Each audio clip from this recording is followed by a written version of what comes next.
हमारा जो पिछला टॉपिक था वो था एग्रीकल्चरल मार्केट सिस्टम।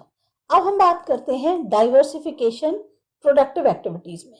डाइवर्सिफिकेशन में दो पहलू आते हैं। एक है डाइवर्सिफिकेशन जो रिलेटेड है क्रॉप प्रोडक्शन से, और दूसरा जो है जो रिलेटेड है वर्क फोर्स का शिफ्ट होना एग्रीकल्चर से और अलाइड एक्टिविटीज में या नॉन एग्रीकल्चर सेक्टर में। डाइवर्सिफिकेशन की जो नीड है वो कहाँ से शुरू हुई? वो इस तथ्य से कि बहुत ज्यादा जो डिपेंडेंसी है खासतौर से फार्मिंग पर लाइवलीहुड के लिए, उसमें बहुत ज्यादा रिस्क है। अब जो डाइवर्सिफिकेशन हो रहा है नए एरियाज में वो इसलिए जरूरी है, खाली जो एग्रीकल्चर सेक्टर का जो रिस्क है उसको कम करने के लिए ही नहीं, बल्कि एक अपने लिए प्रोडक्टिव जो है सस्टेनेबल लाइवलीहुड ऑप्शंस जो हैं गांव वालों के लिए वो भी मिल सके। मतलब अगर बाई चांस खेती बाड़ी के आपके पास काम नहीं है तो कुछ आप और ऐसा काम कर सके जिससे आपकी जीविका चल सके। बहुत सारे एग्रीकल्चरल एम्प्लॉयमेंट एक्टिविटीज जो हैं वो खरीफ सीजन में होते हैं, पर राबी सीजन के दौरान वो एरिया जहां पर बहुत ज्यादा इरिगेशन फैसिलिटीज नहीं मौजूद हैं, मुश्किल हो जाता है सही तौर पे फायदेमंद एम्प्लॉयमेंट पाना। इसलिए और सेक्टर्स में एक्सपेंशन होना इसलिए जरूरी है ताकि एक ऑप्शनल तौर पे आपको एम्प्लॉयमेंट मिल सके और इनकम जो है उसका लेवल भी बढ़ सके गांव वालों के लिए, ताकि वो पॉवर्टी और जो बाकी परेशानियां हैं उनसे बाहर आ सके। यहाँ पर जो फोकस है वो सिर्फ अलाइड एक्टिविटीज पे, नॉन फार्म एम्प्लॉयमेंट पे या और जो इमर्जिंग ऑल्टरनेटिव्स हैं लाइवलीहुड के उन पर होगा।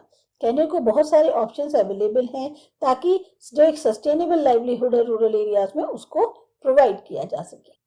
जैसे एग्रीकल्चर जो है वो ऑलरेडी ओवर क्राउडेड है, तो एक बहुत बड़ा प्रोपोर्शन जो बढ़ती हुई लेबर फोर्स है उसके लिए ज़रूरी है कि वो ऑल्टरनेट एम्प्लॉयमेंट अपॉर्चुनिटीज ढूंढे नॉन फार्म सेक्टर्स में। नॉन फार्म इकोनॉमी में बहुत सारे सेगमेंट्स होते हैं, कुछ में जो है डायनेमिक लिंकेजेस होते हैं जिसके कारण हेल्दी ग्रोथ होती है, जबकि कुछ ऐसे होते हैं जो लो प्रोडक्टिविटी में एक तरह से सबसिस्टेंस होती है और लो प्रोडक्टिविटी होती है। डायनेमिक सब सेक्टर्स में आते हैं agro processing industries, food processing industries, leather industry, tourism.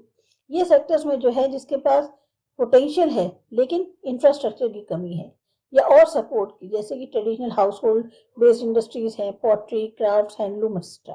जो मेजोरिटी है रूरल वुमेन की उसको भी एम्प्लॉयमेंट मिल जाता है एग्रीकल्चर में, जबकि मेन जो है वो नॉन फार्म एम्प्लॉयमेंट ढूंढते हैं रिसेंट टाइम्स में।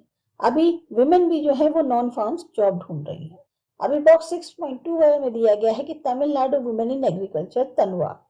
तो तमिलनाडु वुमेन इन एग्रीकल्चर जो है ये एक ऐसा प्रोजेक्ट है जिसको इनिशिएट किया गया है तमिलनाडु में, ताकि वुमेन को ट्रेन किया जा सके जो लेटेस्ट एग्रीकल्चरल टेक्निक्स है उसके अंदर। ये वुमेन को जो है इंस्पायर करता है कि वो एक्टिवली पार्टिसिपेट करे, जो एग्रीकल्चरल प्रोडक्टिविटी है उसको बढ़ाए और फैमिली इनकम को भी।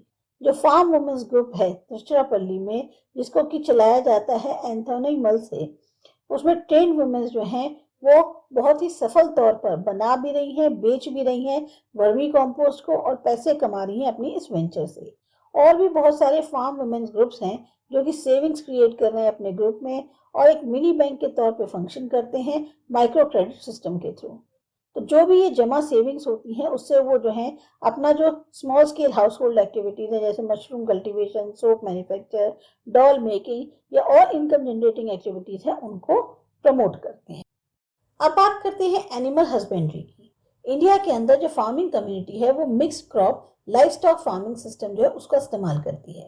कैटल्स, गोट्स, फाउल्स ये ज्यादातर स्पीशीज पाई जाती हैं। लाइफ स्टॉक प्रोडक्शन जो है वो प्रोवाइड करता है एक स्टेबिलिटी, वो भी बढ़ी हुई इनकम में, फूड सिक्योरिटी में, ट्रांसपोर्ट में, फ्यूल एंड न्यूट्रिशन में, फैमिली को भी बिना कुछ और जो फूड प्रोड्यूसिंग एक्टिविटीज है उनको डिस्टर्ब किए हुए। आज की डेट में जो लाइफ स्टॉक सेक्टर अलोन वो क्या प्रोवाइड कर रहा है, एक ऑल्टरनेटिव लाइवहुड ऑप्शंस 70 मिलियन जो छोटे और मार्जिनल फार्मर्स हैं उनको, जिसमें लैंडलेस लेबरर्स भी शामिल है। एक बहुत ही महत्वपूर्ण नंबर जो विमेन का है वो भी आपको एम्प्लॉयमेंट में दिखेगा लाइफ स्टॉक सेक्टर के, यानी लेडीज जो हैं वो भी अच्छी संख्या में इस सेक्टर में मिल जाएंगी। आपके पास चार्ट 6.1 दिया हुआ है बुक में जो ये बताता है कि डिस्ट्रीब्यूशन कैसे है लाइफ स्टॉक का इंडिया के अंदर। पोल्ट्री का जो है सबसे लार्जेस्ट शेयर है जिसमें 42% है, उसके बाद और है बाकी जैसे एनिमल्स हो गए जिसमें कैमल, एसेस, हॉर्स, पोनीज या म्यूल्स हैं, ये सबसे जो है लोएस्ट रैंक में आते हैं। इंडिया के अंदर लगभग 287 मिलियन कैटल्स हैं, जिसमें 90 मिलियन बफेलोस हैं 1997 में। इंडियन डेयरी सेक्टर की परफॉर्मेंस पिछले 3 दशकों से बहुत अच्छी रही है, इम्प्रेसिव रही है। मिल्क प्रोडक्शन जो कंट्री के अंदर है वो बढ़त हुई है, उसमें लगभग 4 गुना 1960 से लेकर 2002 तक। इसका मेनली जो क्रेडिट जाता है वो सफल इम्प्लीमेंटेशन ऑपरेशन फ्लड का जो था उसको जाता है, जो 1966 से शुरू हुआ था। ये एक ऐसा सिस्टम था जिसमें सारे फार्मर जो हैं अपने मिल्क जो भी उनका प्रोड्यूस होता है उसको जो है पूल करते थे अलग अलग ग्रेडिंग के अकॉर्डिंग, यानी क्वालिटी के, और फिर उसको प्रोसेस किया जाता था और मार्केट किया जाता था अर्बन सेंटर्स में कोऑपरेटिव्स की सहायता से। इस सिस्टम में फार्मर्स को ये पूरा एश्योरेंस था कि उनको फेयर प्राइस मिलेगा और इनकम जो है सप्लाई वो कर रहे हैं जो मिल्क अर्बन मार्केट्स की, उससे।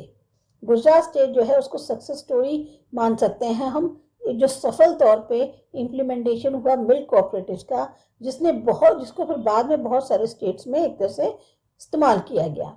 मीट, एग्स, वूल और भी बहुत सारे बाई प्रोडक्ट्स हैं जो कि इंपॉर्टेंट प्रोडक्टिव सेक्टर्स के तौर पर डाइवर्सिफिकेशन के उभर रहे हैं। अब बात करते हैं फिशरीज की। जो फिशिंग कम्युनिटी है वो वाटर बॉडी को रिगार्ड करती है एक मदर या प्रोवाइडर के तौर पर। वाटर बॉडीज में आती हैं sea, ocean, river, lakes, natural aquatic ponds, streams, और ये सब एक बहुत ही अहम और लाइफ गिविंग सोर्स है फिशिंग कम्युनिटी के। इंडिया के अंदर काफ़ी ज़्यादा अच्छी बढ़त हुई है बजटरी जो अलॉट किया जाता है उसमें, और नई टेक्नोलॉजीज को इंट्रोड्यूस किया गया है फिशरीज या एक्वाकल्चर में। डेवलपमेंट जो फिशरीज का है उसने भी काफ़ी लंबा समय या एक सफ़र तय किया है। आज की डेट में जो फिश प्रोडक्शन है इनलैंड सोर्सेज से वो लगभग 49% है जो टोटल फिश प्रोडक्शन होता है, और जो बैलेंस 51% है वो आता है मरीन सेक्टर से, यानी सीज और ओशियन से। टोटल फिश प्रोडक्शन जो है वो 1.4% है टोटल जीडीपी का। केरला, गुजरात, महाराष्ट्र, तमिलनाडु जैसे स्टेट्स हैं, ये मेजर प्रोड्यूसर्स हैं मरीन प्रोडक्ट्स के। ओवरऑल जो सोशो इकोनॉमिक स्टेटस है फिशरमैन का वो अभी भी काफी लोअर है बाकी और बैकवर्ड सेक्टर्स जो इकोनॉमी के हैं उनसे। एक कहना चाहिए जो बेरोजगारी है या अंडर एम्प्लॉयमेंट है, लो पर कैपिटा अर्निंग्स हो गई, मोबिलिटी जो लेबर की है और सेक्टर्स में उसकी कमी होना, बहुत ज़्यादा इलिटरेसी होना या कर्जा होना, ये सब मेजर प्रॉब्लम्स हैं जो इन कम्युनिटीज़ को फेस करने पड़ते हैं। कहने को वुमेन जो है इन्वॉल्व नहीं है फिशिंग में, तब भी 60% जो वर्क फोर्स है वो एक्सपोर्ट मार्केटिंग में है और 40% इंटरनल मार्केटिंग में जो है वो सब वुमेन ही हैं। तो बहुत ज़रूरी है कि क्रेडिट फैसिलिटीज़ को बढ़ाया जाए कोऑपरेटिव्स और एसएचजीज को फिशर वुमेन के लिए, ताकि वो जो वर्किंग कैपिटल रिक्वायरमेंट्स हैं मार्केटिंग की उनको वो पूरा कर सके। अब आता है हॉर्टिकल्चर। इंडिया की जिस तरह का वेरिंग क्लाइमेट है, सॉइल कंडीशंस है, हम उसको अपने लिए बहुत फॉर्चुनेट मानते हैं। इंडिया ने जो है अलग अलग डाइवर्स हॉर्टिकल्चर जो क्रॉप्स हैं उनको उगाना शुरू कर दिया है, जैसे फ्रूट्स, वेजिटेबल्स, ट्यूबर क्रॉप्स या आपके फ्लावर्स, मेडिसिनल और एरोमेटिक प्लांट्स हो गए, स्पाइसेस हैं, प्लांटेशन क्रॉप्स हैं।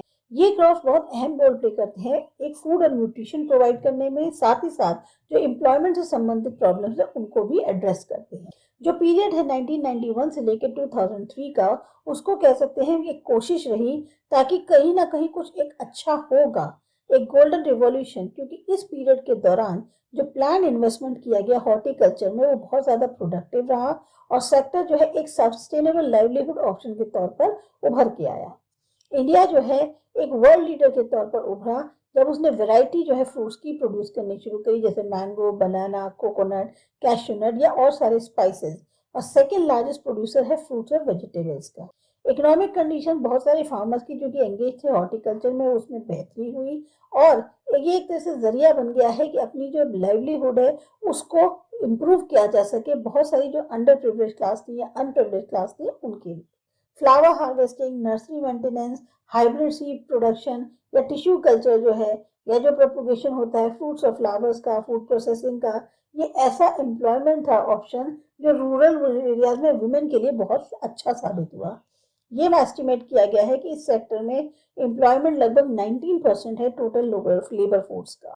कहने को अगर नंबर्स के टर्म में देखा जाए तो जो हमारी लाइवस्टॉक पॉपुलेशन है वो बहुत इंप्रेसिव है, लेकिन इसकी जो प्रोडक्टिविटी है वो काफ़ी कम है अगर और कंट्रीज के मुकाबले देखा जाए, क्योंकि इम्प्रूव टेक्नोलॉजी की ज़रूरत है, अच्छी ब्रीड जो है एनिमल्स की उसको प्रमोट करने की ज़रूरत है ताकि प्रोडक्टिविटी को बढ़ाया जा सके।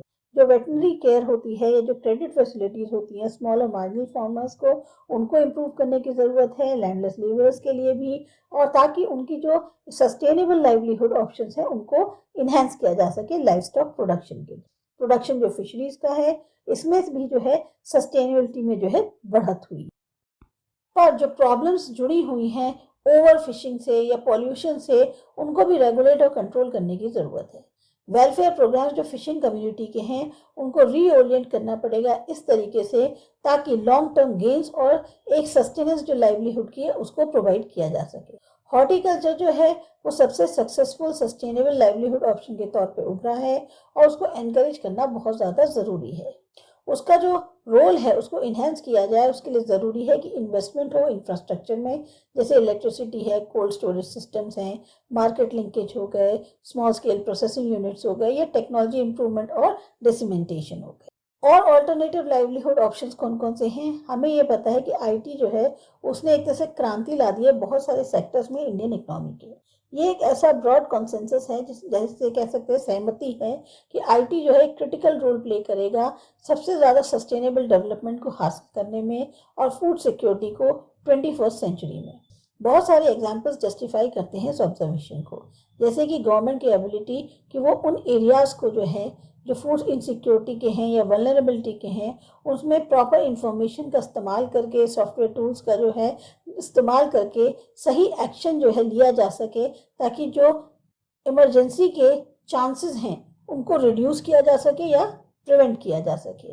इसका एक पॉजिटिव इम्पैक्ट है एग्रीकल्चर सेक्टर पे, क्योंकि जो इंफॉर्मेशन है इमर्जिंग टेक्नोलॉजीज को लेकर या उसके एप्लीकेशंस को लेकर, प्राइसेस हैं, वेदर हैं, सॉइल कंडीशंस, तो अलग अलग क्रॉप्स को उगाने की वो भी बताता है। साथ ही साथ ये जो है नॉलेज इकोनॉमी, जैसे कि 1000 टाइम्स जो है ज़्यादा पावरफुल है किसी और इंडस्ट्रियल रेवोल्यूशन से। कहने को आईटी जो है अपने आप में एक कह सकते हैं कि कैटलिस्ट नहीं है चेंज का, पर हाँ एक टूल के तौर पर एक्ट कर सकता है कि एक क्रिएटिव पोटेंशियल और नॉलेज को जो हमारे लोगों के अंदर है उसको बाहर निकाल सके। साथ ही साथ इसमें ये भी पोटेंशियल है कि वो एम्प्लॉयमेंट जनरेट कर सकता है रूरल एरियाज में। एक्सपेरिमेंट्स आईटी और उसकी एप्लीकेशन के रूरल डेवलपमेंट में जो हैं वो अलग अलग कंट्री के हिस्सों में किए जा रहे हैं।